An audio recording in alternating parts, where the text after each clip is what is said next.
Duck fans, hello and welcome. Where and whenever you're listening and now watching, this is the Once a Duck podcast. And as you can see, if you're watching, we've made a bunch of big changes. It's been a while since you've heard from us, but I'm Nick Cody at JustFollow61 on Twitter. I'm Sam at Samuel101TS on Twitter, on Instagram, all the social medias. That's where you can find me.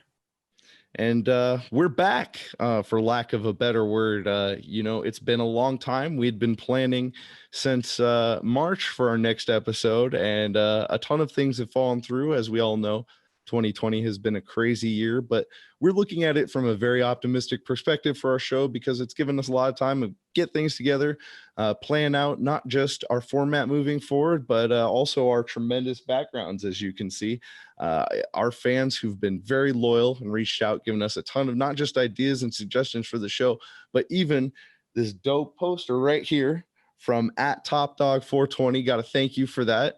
It's the perfect, as you can see, Once a Duck setup. You got the Once a Duck, always a duck, duck right on there. Got it right on my door so you guys can see it every episode. And this hat currently from at Puget Sound Duck that I'm rocking, it has been a great gift. And you guys can reach out to me on Twitter or Sam. Hopefully Sam can get hooked up with some gear. And we're going to give some of this away. Follow us on Twitter at Once a Duck if you aren't already. And we're going to bring you the best interviews from former Ducks, athletes, students, and even Sam, our current student. Sam, how are you doing? Nick, I'm so happy to be back here. You have no idea. This whole time has been just such a slog to get through. I think everybody else agrees. We are all so happy that there are some Oregon athletics on the horizon. As we record this now, we are just over a week away from Oregon and Stanford kicking off on November 7th. I can't tell you how excited I am to finally get this underway. Yeah, it feels like it's been forever because it has. We ended our last episode very optimistic about the men's and women's basketball season for the Ducks. And, very, very bittersweet that they didn't get to finish out their seasons the way we wanted. No NCAA tournament this year. And we had to see some tremendous seniors that will move on to their professional careers, and we'll continue to follow with them and hopefully get a couple of them on our show. But this week has been amazing because the energy I felt just as everything starts to ramp up. And, not just that, but I've also had so many questions, so many curiosities for how the season's really going to play out. As we've seen other conferences come back, we've seen games canceled. We've even seen this last weekend, Oregon having to cancel their second scrimmage as the result of 5 positive COVID tests. So it's a really unpredictable year. Who knows what's going to happen? I just know that I'm excited for it to be back, and you couldn't be more enthusiastic after the season that Oregon had last year and going into this season, even though we clearly lost a couple guys. Sam, talk a little more about, especially in that defensive backfield, how are we looking this year? Well, what I can tell you is that Oregon definitely lost some people in the defensive backfield. Thomas Graham left early for the NFL. Diamador Lenore looked like he was going to, but decided to come back. But Javon Holland also left. He's likely going to be a first-round pick. That's a very understandable move. A guy, Brady Breeze, a friend of mine, he decided to leave early. I can't blame him at all. I don't know if I would want to play through everything that's going to be going on this season. But Oregon, I think, is going to be okay. They've got some guys stepping up. Mikael Wright, Verone McKinley, Jamal Hill. There's some talent who's coming in. This Oregon team is deep. This Oregon team has stacked talent, top to bottom. If I'm an Oregon fan, I'm not so much nervous. I'm excited. I'm excited to see what this team can do. I'm excited to see the steps that are going to be taken. Will it all be there game one? I don't know. But by the end of the season, if you're going to tell me this isn't one of the top teams in the country, I'm going to tell you you're crazy. Absolutely. And I've never been this excited up front for a team. Now, with the guys leaving the defensive backfield, our defense isn't as stacked as we were hoping it would be going into the season. But up front, I can't tell you about the opportunities I'm excited to see with a defensive front that is going to cause a lot of chaos in this conference. Jordan Scott, Kayvon Thibodeau, A ton of those guys up there that are youthful, that no one's even heard of yet, are going to just be demolishing people out there. Especially, there's going to be limited preparation. You might see some teams with a lot of backup offensive linemen in there because of the COVID situation, and on a week-to-week basis, who knows what you might be experiencing. But I do know that up front, I'm excited to see the defense because it looks to be dominant. On offense, we can hope that domination can continue, but we're replacing 5 guys. And, when you have a guy that was a former Outland Trophy winner that ends up, going on professionally this season and already preparing to go on to the next level, that's something that adds to the unpredictability of this season. And while I trust that with the recruiting and the time we've had to develop these guys that they'll be ready, you just really don't know until you see it on the field. And that's exactly it. We're going to have to wait to see him on the field. One thing I know will be a good challenge up front is that first game is against Stanford. I know we're going to have a Stanford week episode where we're going to get much more in depth about this, but we all know what Stanford is. We know that they are stacked in the trenches. That's where they like to play. They play hardball. They don't mess around there. It's going to be a great challenge for both a young offensive line and an experienced defensive line to be able to play against those guys. I know you have plenty of experience having to deal with the power that Stanford has up front. Yeah, absolutely. One of the things we're definitely going to get into next week when we cover Stanford a bit more is my experience. Is Stanford was definitely one of the schools that recruited me very hard. I was going through, as I was setting up all this great fare for my background decorations, I was able to go and find old recruiting letters, baby. All right. We're going to go through exactly what was Jim Harbaugh telling Nick Cody. So while we know you're going to enjoy this episode and we're going to get a good preview about what's going to come this season, and we're going to talk a little bit about, the seasons that have already wrapped up in 2020. Look forward to next week, getting the dirt on Stanford and Harbaugh, especially because I've got tea and I'm going to spill it. Ooh, spilling tea. But once a duck does best. Absolutely. No other way, Sam. That's what gets the clicks, they tell me. I tend to agree with you. That's the reason that I listen back. I just want to rehear the tea. But we'll get to that. Some other awesome things I found while we were digging up is the 2011 Oregon Football Life Manual. So another great thing about being on YouTube, if you're just listening now on our normal audio platforms, you can find on SoundCloud or Spotify or Apple Podcasts. You may not be watching right now, but I'm holding up a binder that has, it was mainly a collection of things that we'd been handed out, provided in meetings, a lot of life lessons and guidance under not only just Coach Chip Kelly, but, Assistant Athletic Director James Harris, who really put a lot of this together with a lot of thought. And coming out of, 2020, we've all had, our own experiences without being able to have sports and football.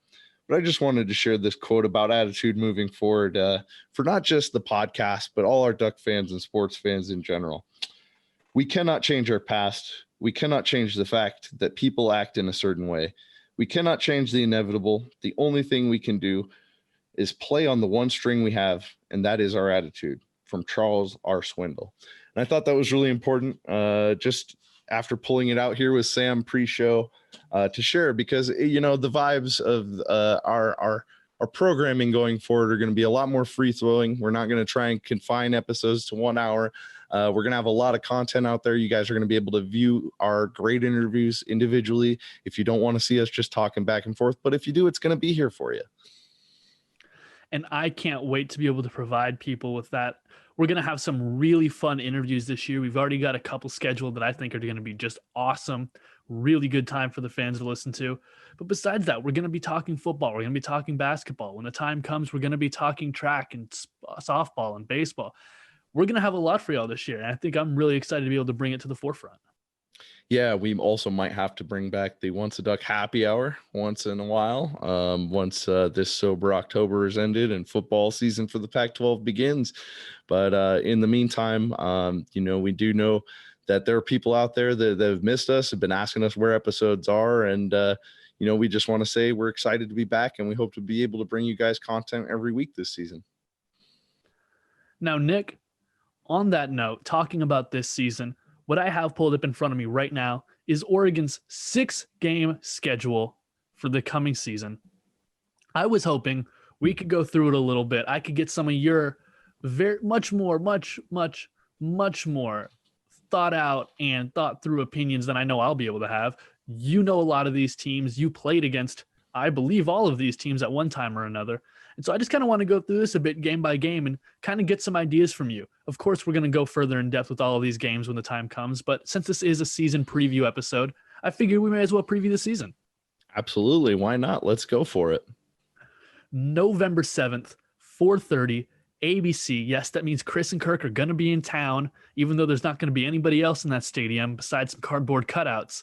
What I can tell you, though, Oregon-Stanford, always a great game. Oregon, a team with some even playoff hopes coming into the season. Stanford are coming off a down season. They weren't very good last year, but David Shaw is a great coach. He's the kind of guy who can whip his team into shape when need be. Stanford's been a kryptonite to Oregon over probably the last 10, even 15 years or so. It's been a difficult matchup. Let's just talk a little bit. What do you see kind of going down in a game like this, a week from it, a week out, just a little bit of perspective on what you might expect from an Oregon-Stanford matchup? Well, it's always a lot better to have that Stanford matchup at home. Going down to the farm is already a strange enough place, and I can't imagine that in times of COVID that the attendance numbers are going to be that much different for Stanford. So it being a home game is very, very good. Because we've had times where the team's gone down there and we've expected a win, and the strangest things have happened. In fact, when I was first on the travel squad in 2009 was one of those years. We went down and it just felt like everything was going wrong. Maybe that was just me because I was the right guard on PAT and field goal, and they figured that out and were trying to rush, 300 pounders into my gap, and I was getting blown on my back every play. But I remember that day being very frustrating and disappointing. And, it came out that in that outcome because Andrew Luck, that was probably one of the first games that I remember, national broadcasters talking about. Andrew Luck is a star, and he lit us up a bunch that day. And so Stanford always has the capability of that. And David Shaw, as long as he's there, that team has a chance. But you also have to wonder what's going on down there. Obviously, I had a friend in high school that went to Stanford under a little bit of an academic degree. No, not quite the athlete, but you can brag quite a bit about having any kind of a Stanford academic background. But he went there, and he was telling me what the big problem is, I guess, is something to do with because of the cost of their post-grad programs. A lot of transfers are happening as soon as guys are getting their at least undergrad eligibility done, instead of, double majoring or doing something like that. So a lot of transfers we've seen this offseason. I don't have an exact number for it, but I remember it just being astonishing, double digits. And we've already seen their quarterback go down to the SEC, and his first week, absolutely lighted up in Mike Leach's system. So you have to wonder what effect that will have on the team's psyche. But you have to believe a David Shaw coach team, until proven otherwise, is going to come out and going to be a tough matchup, and it's not going to be easy to score points, and they're going to do really great things with ball possession. That's what Stanford always is really good about, is taking teams, like Oregon out of it by giving them limited possessions. So I'm hoping Oregon can come out and just establish itself early at home, even now, though we don't have the normal Autzen crowd. I hope that's a major advantage for us, and that, we can get a couple real nice, easy drives going early, kind of usher in Tyler Shuck in a nice kind of a comfortable way. It would be perfect if we could see it like Mariota came out my senior year and just drove down the field like it was just putting a key in the ignition. But I think with this offense and what we're going to see this year, and some new things being implemented, it might take some time, but who knows, with all the preparation and everything going down this year, the unexpected can happen, and I'm prepared for it. So I expect it to be a good game. Game 2, 11-14. No time given yet, no TV channel given yet, but I can assume it'll probably be a nationally televised game again, especially if Oregon's able to get that win week 1 against Stanford. Oregon at Washington State. Yeah. 2018 up to Pullman. I actually thought it was a grand old time until the game started. A good environment up there. They're not going to have fans, just like every single Pac-12 game. I'm going to keep saying it because it's going to keep being true. No fans up there, but you're playing in Pullman in November. There's a chance for some weather. What do you see going down up there in the Palouse? Yeah, I think the one thing I look forward into this game is I hope this team seeks retribution for their last time in Pullman, where it was very clear that from the very first snap, the crowd noise was a significant factor, and that team just didn't feel ready. It felt like they were coming off a big win, and it was a primetime game day. It just didn't seem like anything was going to happen right that day. And I'm really hoping that, there's been a lot of turnover at Wazoo, but then again, they've also had, some different circumstances for practicing. And, but they also have to bring in an entirely new system, Rolovich, brand new coach, run and gun, going from Mike Leach's system, which is so much about spacing, timing, having great athletes at receiver, to a run and gun. We'll have to see how it translates, but I do expect Oregon to come out on top because, again, as you said, there won't be fans there. We're going to take that factor out. Pullman's never an easy trip. I know personally I only got to go once, thankfully. The second time we played them in my career, that is an away game. It was in Seattle Seahawks home stadium. So that was a lot better than going to Pullman because essentially you fly into Moscow, Idaho. We would stay there in a hotel and then drive, 35, 40 minutes into Pullman, which is, beautiful. But, if you just got treatment at the hotel on your way over to the locker room, you're already like, starting to get tight again, all kinds of stuff like that you just never know. But I think the Ducks hopefully are going to lay it on them and get a little bit of payback for 2018. All right. 2 games down, 4 games to go. The next one, on a short week, a Friday night ball game. It'll be 7:30 p.m. ESPN, a little Pac-12 after dark action. Chip Kelly brings UCLA into an empty Autzen Stadium to face off against the Ducks in Oregon's second home game. Yeah, I'm looking forward to this one a lot. The crossover games that they've picked for the South and North Division. You can tell the Pac-12 was definitely trying to make it a little bit easier on some of the favorited teams. And that definitely feels like a slight to Chip a little bit. I can understand he came out and sounded a little bit frustrated pretty early on. But I think it's going to be exciting seeing him go back to Eugene. It could go a lot of ways. No one really knows, but their quarterback even said that he's got to come back this year. That team might be really playing for something. You just never know. And I know that with Chip's system, it's all about buy-in.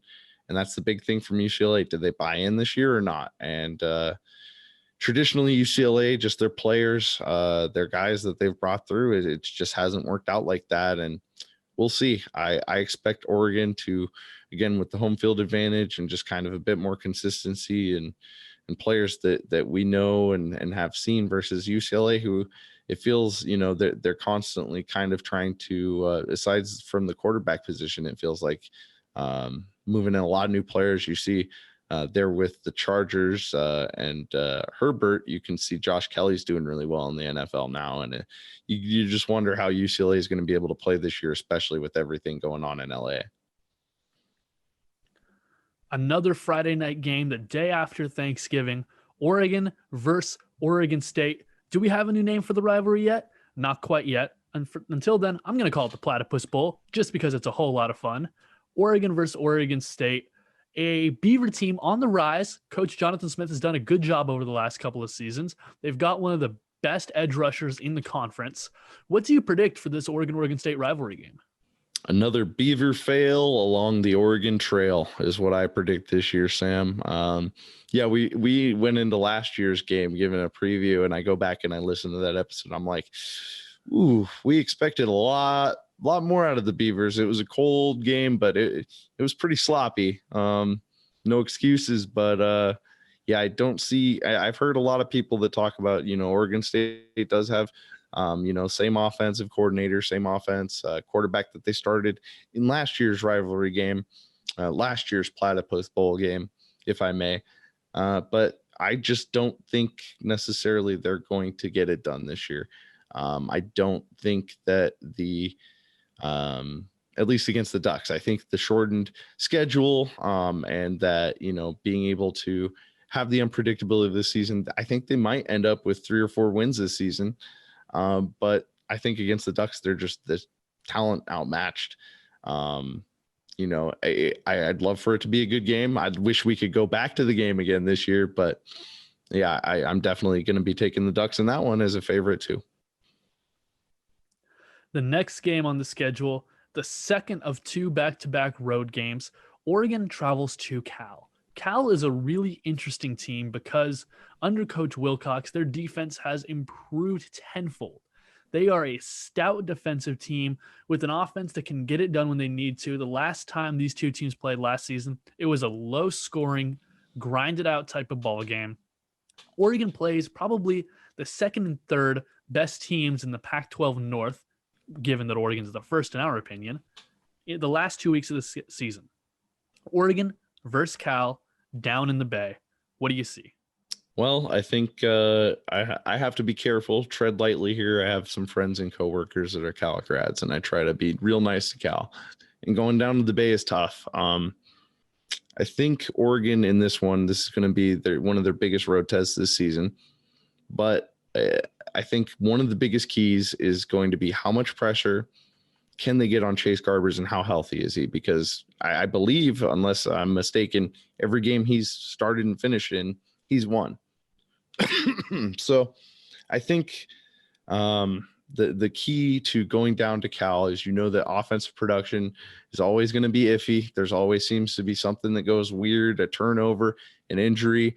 I know that we had to gut it out that 2010 season with one of the weirdest Chip Kelly drives, an 8-minute, 9-minute, 11-play scoring drive. You didn't see that out of our offenses, but you just had to do whatever it took to get it done down at Cal. So I think the big key to that game is going to be how much pressure can we get on the quarterback up front.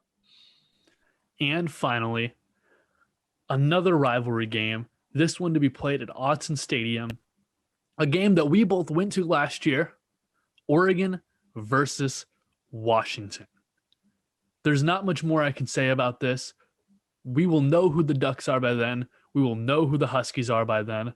That game has the potential to be for the Pac-12 North, for a chance to go to the Pac-12 championship game. It could be for all the marbles, as I like to say. What do you see happening in this rivalry game? Well, for our Husky Hate Week version 2, I only see one real possible outcome. Dubs down, baby. Dubs all the way down each and every day. All day, as you know, if you follow me on Twitter.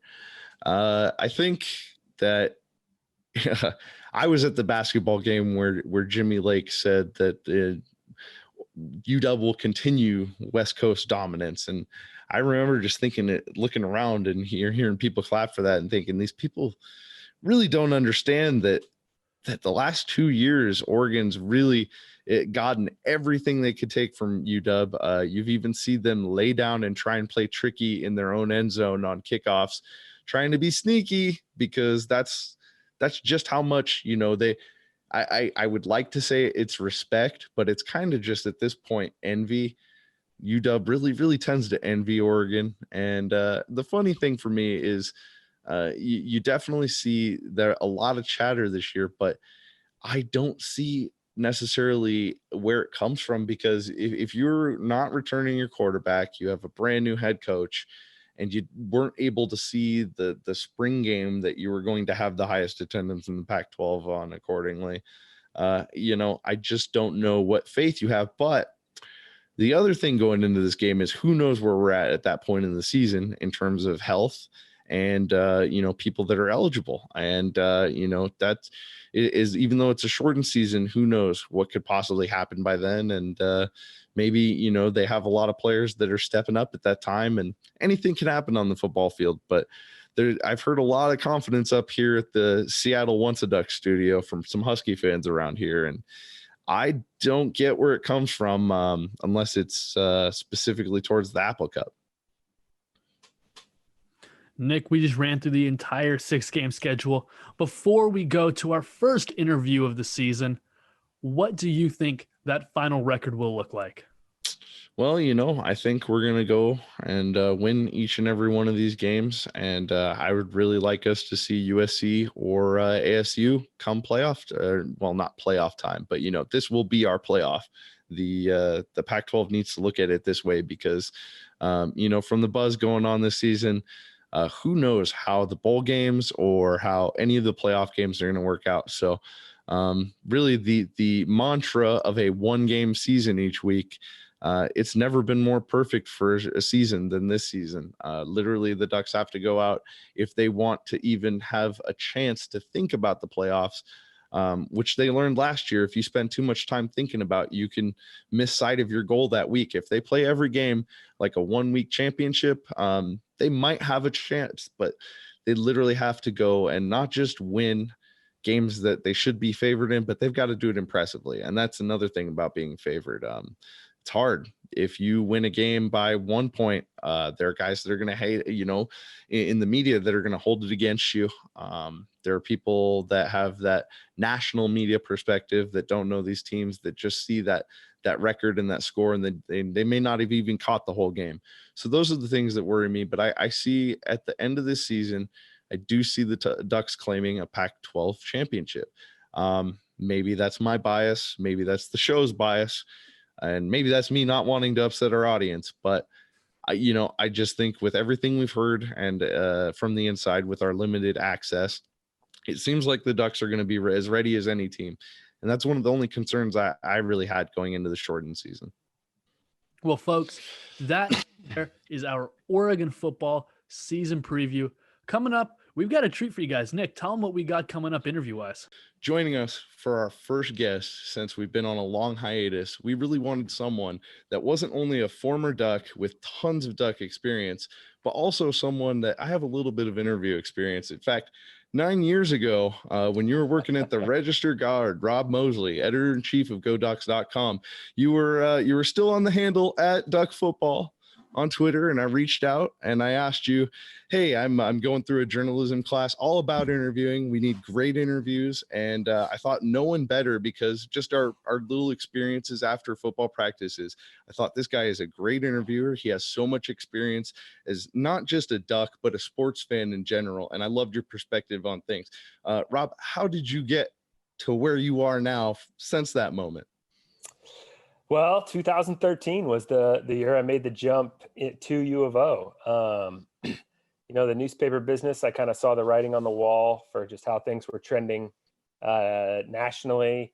The Register Guard, where I worked, was awesome, like family run paper, and the Baker family there did an awesome job. But things were trending towards corporate ownership, which kind of changed the game, unfortunately, for local newspapers. So I tried to get out ahead of it a little bit and started thinking about what my next move was. I've never been a big kind of 5-year plan type guy or anything like that, but started thinking maybe I needed to think about a next move.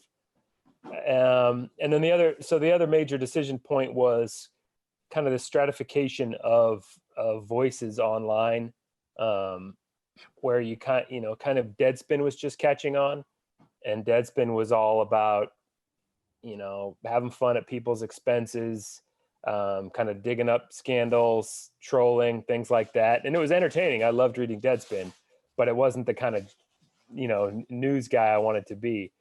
And so it sort of felt like the eyeballs were either going to go to that or kind of the official team sites, kind of the fan sites. And that just seemed a lot more kind of in character with just who I am and what I like doing. So, which is not to disparage any other kind of writing or journalism or any of that, but just what fit me best was talking to U of O and seeing if a position here would work out. And so, yeah, 7 years later, still at it. Haven't screwed it up yet. Every day there's a chance to, but I'm still hanging on by a thread. So loving it every day. Rob, I want to take it back a little bit, way before any of that went down, when you were actually in a very similar position to what I'm in now as a University of Oregon student back in the late 90s. What was that process like for you, seeing everything as it was then, and now 20 years plus later, being able to look at this program and seeing the evolution that's occurred across the board? You're talking about Oregon football? Oregon, the brand in general. Got it. Yeah, I'll be honest with you. Like I grew up in the San Francisco Bay Area, and I was a big pro sports fan. I didn't follow college sports. It just sounds weird to say now, but like when I got to Oregon, I'm not sure I'd ever watched an Oregon football game. When I was going through the application process, I'm not even sure if I knew for sure if Oregon was the Ducks or the Beavers, as strange as that is to say. Because now the whole country and even, parts of the whole world, when they see the O, they know it's the Oregon Ducks. So things that not to suggest my limited viewpoint when I was a high school kid, it was universal by any means, but I don't think there are many kids now at the age now that I was then who would make that same mistake because it's changed exponentially. And obviously Phil and Penny Knight have a huge role in that. We owe them a huge debt for helping elevate this program, but a ton of other supporters too. So it has been fun to kind of track that. In my freshman year, I went to the Washington game in 1994. I mean, I was in the student section as an Oregon freshman for Kenny Wheaton's pick. I went down to the Rose Bowl that year, came back in that week.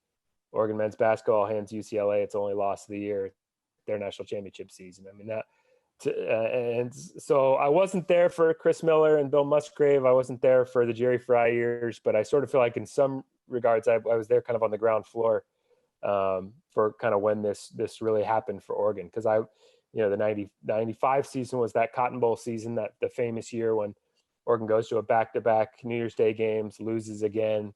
Phil Knight huddles up with Mike Bellotti, says, "What do you need?" Mike Bellotti says, "I need an indoor practice facility." Boom, the Mashofsky Center is constructed. Then the new logo, the rebrand with the new O, the uniforms become a thing. And the rest is history. My last fall as a student was 1998, and I went to the Aloha Bowl that season to cover it for the Daily Emerald, and that's when the new uniforms. 99 was the first season in brand new, when the whole rebrand. So I was still a student when the whole rebrand happened too, which is it's just wild to think. So it is I've been lucky in a zillion ways. I was pretty fortunate to kind of been around right at this kind of epochal moment in the history of the program when things just totally took off. Yeah, and on that evolution, you've been able to encapsulate such great, special talents that got drafted, from Achille all the way up to Justin Herbert, who we're seeing ball out right now this season. If you could pick just one player, any sport, from when you were a student and when you were covering teams, that was your favorite to watch. If you had to pick just one and you had to erase all your memories of all the others, what would you pick? That is an open-ended question. All right. From when I was a student, I was a huge fan of the Jeremy Asher, Rich Rule linebacker tandem from that Gang Green defense. Those guys were, they had the huge shoulder pads and they're good dudes. They were characters. Peter Sermon and Matt Smith came right after those guys, and I was about the same age as those guys. And so those linebackers, those two linebacker duos, I really, really, and there were some other guys in between there, Chris Vandiver and Aaron Chevron, but there was just some good linebackers in there that I enjoyed watching. I don't know, for some reason that's the first guys to jump into my mind when I was a student. And since then, man, I've been fortunate to cover a lot of special kids. Maybe there's some recency bias, but watching Sabrina Ionescu and just the way she handled herself, the way she excelled on the court, but the way she handled herself off the court too, and particularly earlier this year with the tragedy with Kobe and everything. She's a 1 in a million kid, and I've Marcus was a 1 in a million guy. Ashton Eaton is a 1 in a million guy, but Sabrina, another Bay Area kid too. So I've got a little soft spot for her that way. Another San Francisco Bay Area, Northern California kid. So she was. I don't have to tell anybody. Listening to this, probably she was pretty remarkable. Still is. I kind of want to transition into the now a little bit. We've been able to talk a little bit about the past and everything, which is something that we specialize in here. But one of the things that excited me most about being able to get you on here was the amount of insight we were going to be able to have, especially with college football on the horizon, as well as the other sports being able to pick up soon after.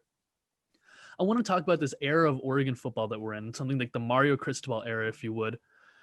Going into the hire, What were your kind of thoughts and expectations of it? And have those expectations been exceeded at all over the last 2-3 seasons? Yeah. We'd been through such transition the last couple of years. 2016 was just such a hard year for everyone. I mean, and when you go through it on the inside, it feels so personal. It was just so hard. And, that staff was a bunch of good guys and guys that had been around for a long time. And it was traumatic to see them go. And the way that season went, and then the excitement with Coach Taggart, and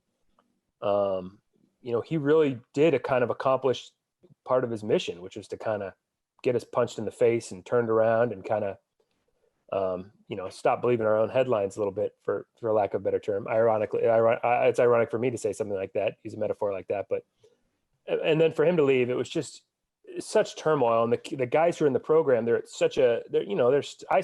this point, I'm 44 years old. I think I can call them kids. I think, it's like they're young kids. It's a little much for some of those guys to be dealing with. And so you just want some stability. You want them to feel like, optimistic about their future, to feel like we're on a good track, to feel like as an athletic department, we're providing, a structure that can allow them to be successful and win. And so when they all rallied behind Mario, it was like, all right, sweet. If they believe, I'm not the decision maker, but just my perspective, outside the room of decisions being made is, if the kids believe in him and Rob Mullins thinks, there are other reasons too to support making him the guy, that's awesome. Just give these kids, some stability, something to kind of latch on to and be stoked about and be invigorated by, because they've dealt with a whole lot the last couple of years. The thing I kind of underestimated, I'm not the biggest recruiting guy in the world. I mean, I follow kind of who are recruiting, and I hope we get all the good guys, but I'm not I don't sweat it, too hard.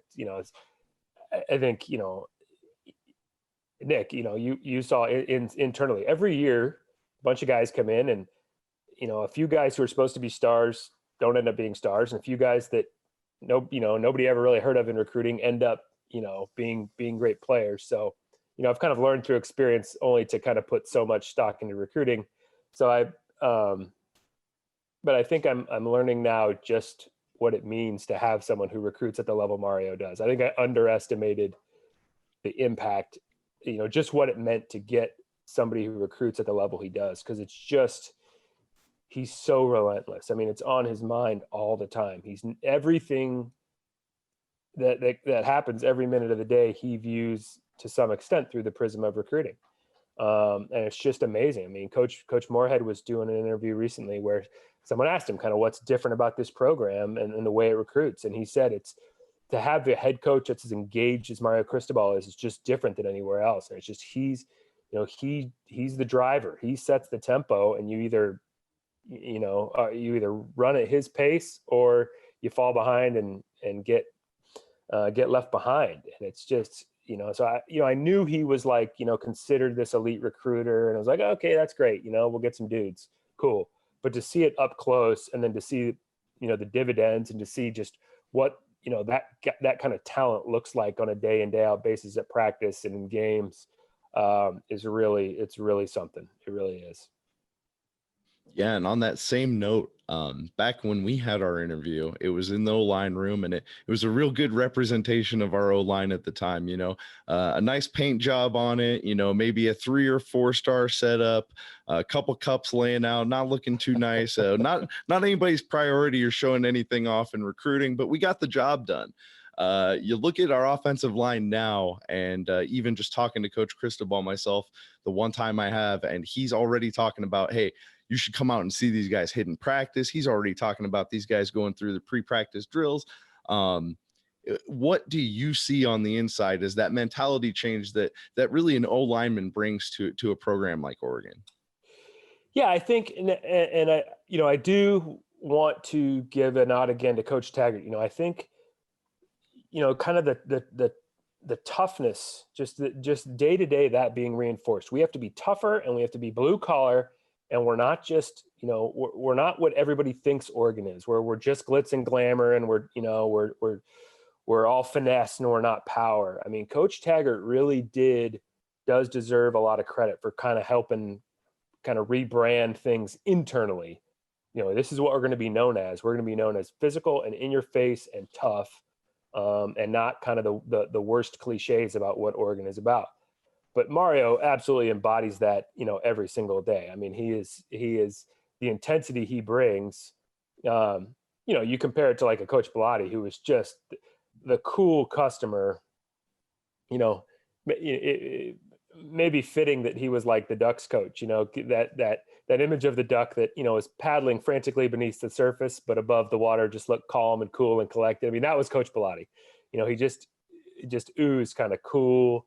And, where Mario, just the intensity just bleeds out of him, and it just, he exudes that through every pore. So, but Coach Mirabal deserves a ton of that credit for what happens with the offensive line too. And I do think this year in particular, it seems to me Coach Cristobal has taken a little bit more of a holistic approach. I mean, he's, there'd be sometimes in the past where you'd still think maybe he was the offensive line coach. And this year in particular, I think you'd be much less likely to make that mistake. He's roaming around the practice fields a little bit more, and it's definitely, those are Coach Mirabal's guys, and so he definitely deserves a ton of credit. The working relationship Mario and Coach Mirabal have is really something.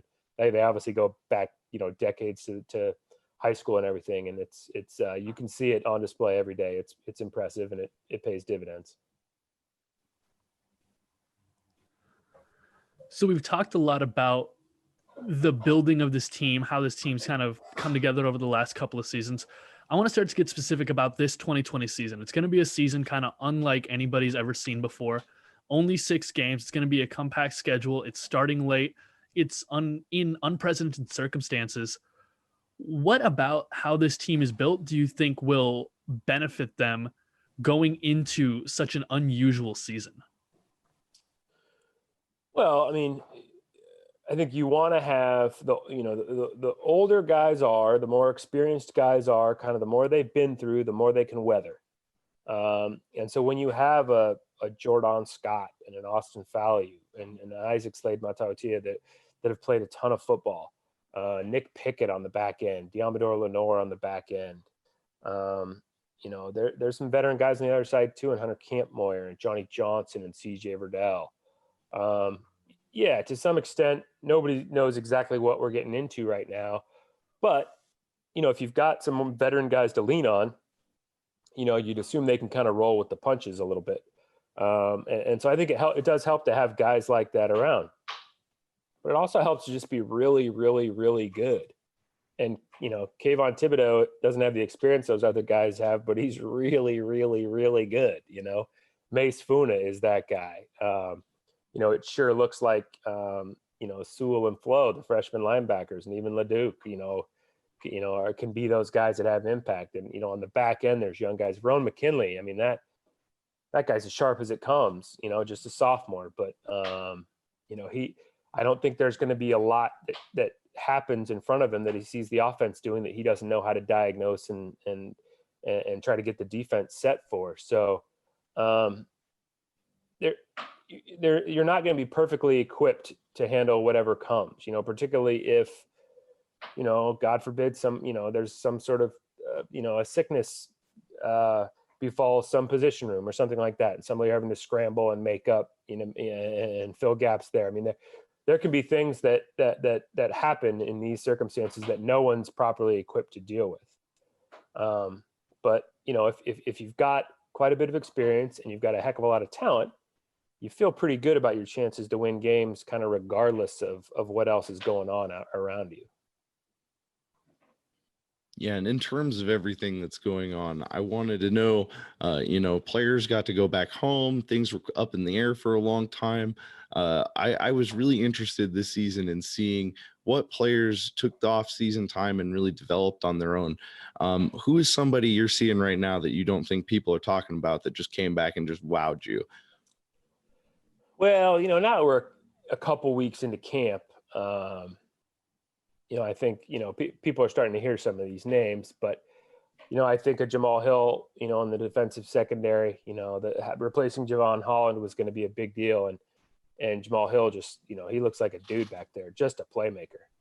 I think Sean Dollars amongst the running backs. Some switch flipped for him last December, and he was big time in the bowl prep. He played Wisconsin's big running back for the scout team during the bowl prep and got rewarded with some reps in the Rose Bowl. So maybe there's kind of a chicken and the egg question. Did that jumpstart him, or was he jump started and therefore he was rewarded with that? It kind of goes hand in hand, but he just looks explosive and quick and just more electric. Devin Williams at receiver, just the sky's the limit for that guy. I think, he knew last year he wasn't going to play. It can be hard, day in, day out to bring it every day. And so, sometimes guys in that situation will have, consistency issues where, it's kind of a roller coaster. Some days they look like world beaters. Some days, it's kind of that you're bummed that, you're not going to play that weekend. And so, it's hard to have the same energy level. And not to suggest Devin went through that, because I'm not in his head, but just the consistency of production and playmaking looks different from him right now than it did a year ago. I do think Tyler Shuck looks like a guy who just continues to elevate his game. CJ Verdell, Joe Moorhead was asked the other day, kind of who are guys on offense that are really standing out. And, I think we all fall into the trap this time of year if, you're looking for the next big thing. So it's like, oh, is it Trey Benson or is it Chris Hudson or, these young guys? And the first name he said was CJ Verdell. It's like, oh yeah, guys run for 1,000 yards in back-to-back years. He's pretty good.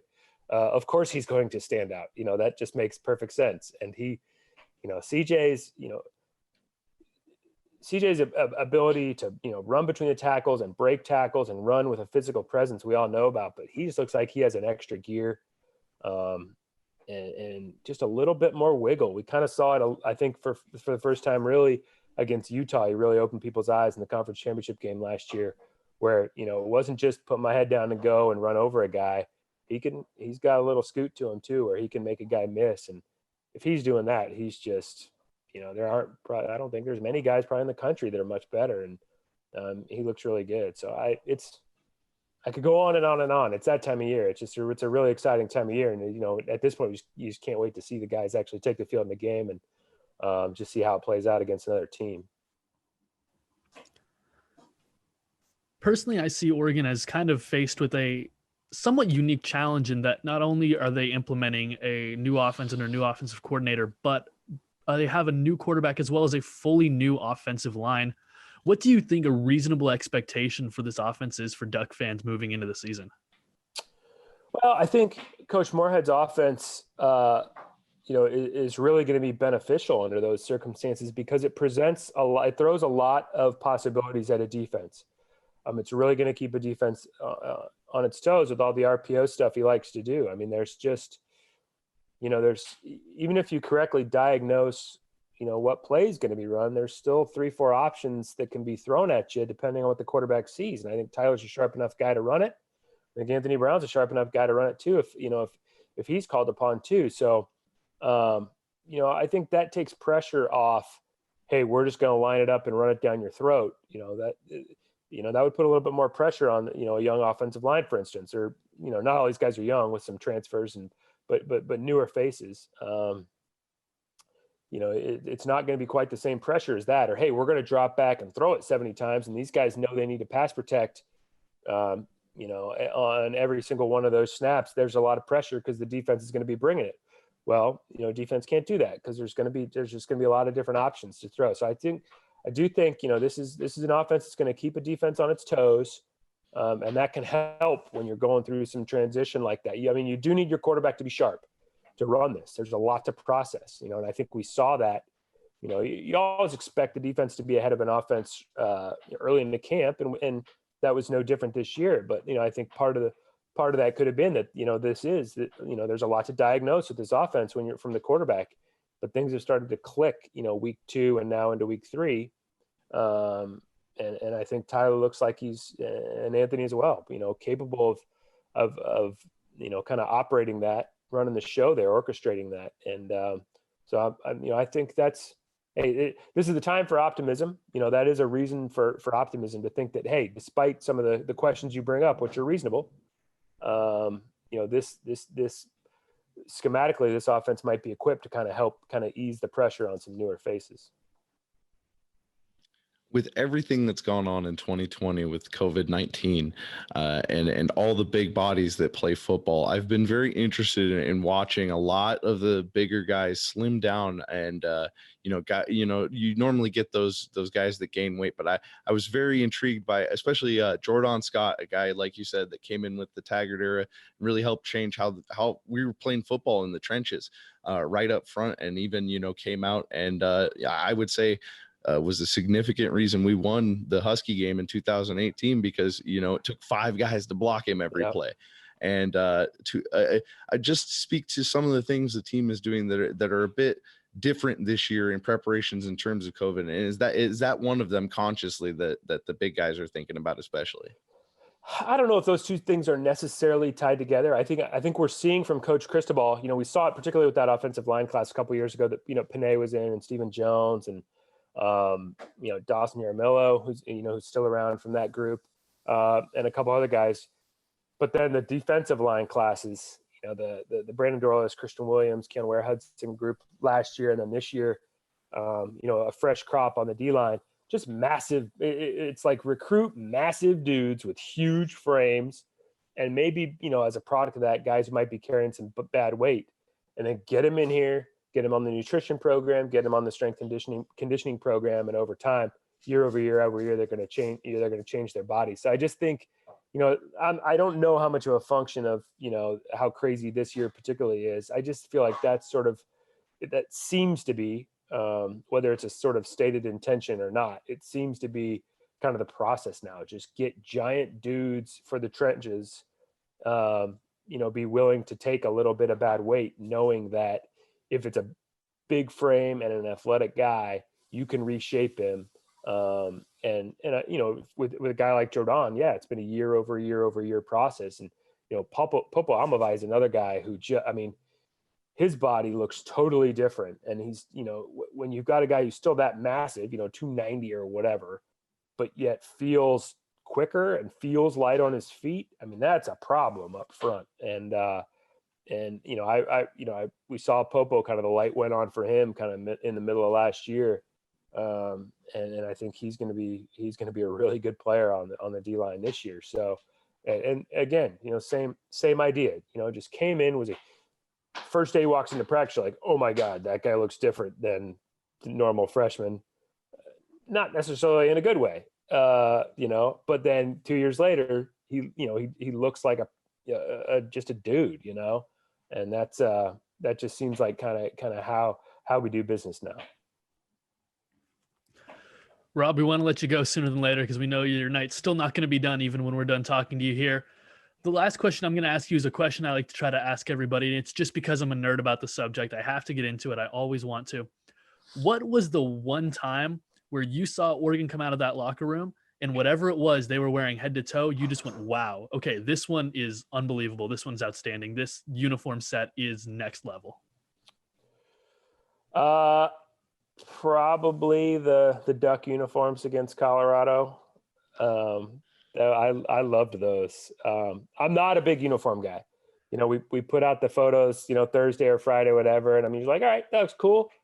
Every once in a while we'll put out the preview and I'll be like, oh, that's a little different. But then, what the guys run out of the tunnel, I'm usually like, oh, that looks fine. It's like, I don't get too high or too low about uniforms. The Duck uniform I thought looked really, really, really sharp. And I think I'll forever lament the fact that game went the way it did, because I would love if that had been part of the rotation for longer than just one game. Well, as the official Once a Duck podcast, we approve of those uniforms also. Outstanding. We want to thank you for coming on and giving us this great insight to Duck football. In fact, everyone, you can find him at Twitter, on Twitter at Duck football. Thank you, Rob Moseley. Absolutely. Anytime, guys. I appreciate you having me. Man, it was so awesome to have Rob on, just to be able to talk with us about Oregon football in the past, Oregon football in the present. I'm really excited to see what this future season has in store. Yeah, I think he gave us a lot of insight. I think hopefully all our fans out there got just as much from it as we did going into the season, gave us a little more to expect, and definitely brought, those optimism levels we were already talking about going through talking about the schedule. I'm amped up right now. I'm excited. I wish I was putting on the pads right now. I've got the helmet somewhere back here behind me. I might have to put that on a couple times here in these next couple episodes. So watch out, be on the lookout for those. And we're gonna have great guests for you. Rob was definitely a versatile guest, so we could talk about a little bit of everything. But we are definitely taking a lot of your guys' requests. We're already reaching out to people for future episodes. And if you have any more ideas, we definitely want to hear them. Absolutely. Please tweet at Once a Duck, at Samuel11TS, at JustFollow61 for any of those requests for guests. Hey, even if you just want to get your own 2 cents on the episode, please tweet us your ideas, tweet us your thoughts. We'll be sure to get through a couple every episode. I know that I'm definitely excited for what this season has in store. Yeah, and you can go ahead now and follow our YouTube, Once a Duck YouTube. You can like, subscribe, click the bell. Make sure you're going and sharing with all your friends because, we only wanted to do this because we thought our fans would really enjoy it. We thought it'd add an extra level to the podcast of engagement, and it would give us great opportunities to go through more of the great stuff I found. We can even go through and talk about old formations, plays, things that we used to do. And now instead of just talking about it, we can provide a visual medium for these things. So not only that, going through and finding new stuff we can give away. There's a whole lot to look forward to this season, not just the games, not just what we're talking about, but all the engagement we're going to have through this show with you guys on Twitter, Instagram, SoundCloud, everywhere you can find us. Absolutely. Well, Nick, our first episode is just about in the books, but next week we are going to talk Oregon versus Stanford. We are going to talk about that 09 game that we referenced a little bit earlier, the tremendous 2010 ball game, which so many Duck fans remember so well, the game that I like to call the statement that Oregon football was for real in 2010. That 2011 ball game, I know another one that was just awesome, Oregon announcing itself to the nation yet again. Hey, we can even get into some of the heartbreak of 2012 and years after that if you want to. It's up to the fans, though. Tell us what you want to hear about. We are here to talk Oregon versus Stanford. We're going to have another great guest on, and it's going to be a fun episode. Yeah, and we've already decided who our guest is going to be for that episode. But all our fans out there who are interested and want to take a stab, any Ducks players, particularly football, that'll be the one hint you get for now. Follow on Twitter for more. If any of you is first to guess it, you'll get a shout out on our next episode. Absolutely. And then anything else, Nick, that you can think of? Because I think that we've got a great episode right here. Hey, man, I couldn't be more excited for getting into the season, maybe trimming up the COVID beard here at some point. But it's just great to be back. Real fun to be with you, Sam. And I'm excited for people to see this. Absolutely. Again, one more time, follow at Once a Duck everywhere that you want to. That's where we are. The Once a Duck, Always a Duck podcast. We're going to be here every single week. None of this bi-weekly stuff we did last season. Every single week, we're here, and it's going to be a whole lot of fun. Take it easy, everyone. Once a duck, always a duck.